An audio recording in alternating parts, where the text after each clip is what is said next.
Hey y'all, Steven here. So I want to talk to you about the back squat. We're going to go over a few key points of performance for this and some things that you can take in to apply to your back squat. So the first and main thing about the back squat is that this is a full body movement. So you may have heard that before. It's going to use muscles from your head to your toe. But more than that, it's important for you to tell yourself that while you're working on the back squat, while you're practicing your form and technique, and especially while you're in your working sets working.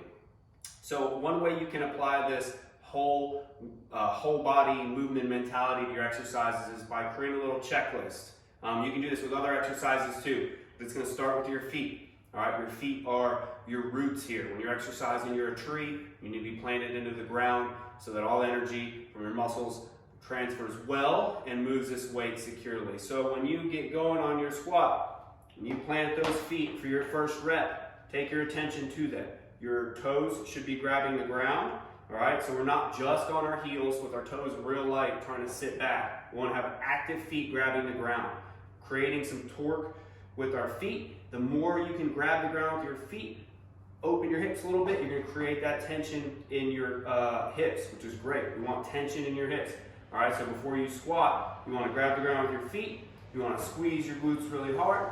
You also want to brace in your core, right? So big breath of air, try to create pressure all the way around. So we're not just pushing into the front of our belly, we're trying to push that air out the sides as well.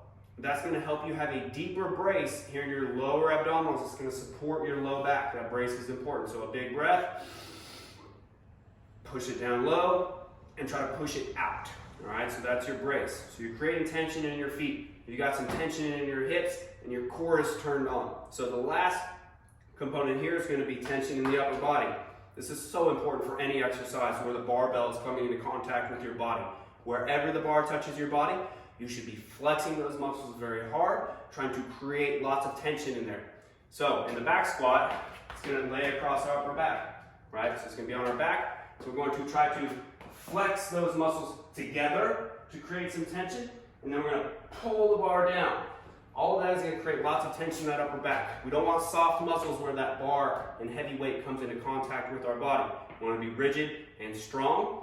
So I'm going to demonstrate a few reps here. Big thing that we don't want to see in the squat is extension in the low back. We want to keep a neutral spine. A lot of that is going to come from, like I said, your feet turned on, squeeze your glutes, put your ribs down, squeeze your core. All right, now my spine is relatively flat, and I can take that into my squats without pooching my butt back and arching my back. So neutral spine, we're going to brace hard. We're going to create lots of tension and ensure that our whole body is underneath the bar before we unrack. All right, so even in your warm-up sets, even when you're using lighter weights on your back squat, let it be a full body movement. All right, there's a saying that goes, treat 135 pounds like your max and treat your max like 135 pounds. Well, if 135 pounds is a lot to you, don't worry about that. Treat your warm-up weight like your max weight and vice versa. All right, all the reps should be the same. They should be taken seriously and with lots of tension throughout the body. So I'm going to show you a few reps. Watch me on the setup, okay? I'm going to be very deliberate with my upper body on the unrack. When I step out, I'm going to then become very deliberate with my feet, squeeze my core, get a big belly full of air, embrace, and then I'm slowly going to go down into the bottom of my squat. All right?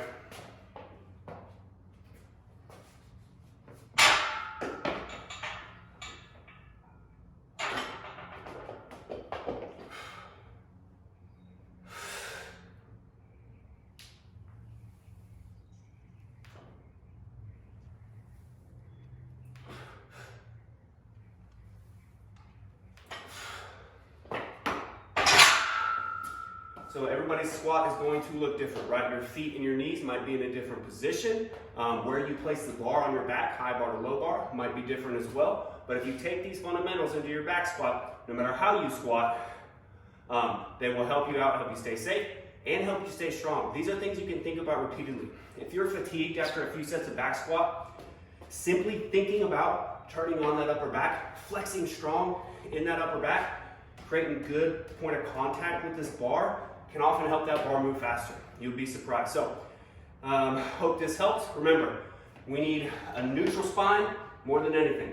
We want a big brace, and we don't want extra movement in our hips or in the low back, right? We want to create a neutral spine that really locks into our hips well. So there's tension throughout here. Even though this angle is moving, we want you to think about trying to be rigid from all the way in our upper back, down through our back, into our hips, right? So very tight while you move through the back squat.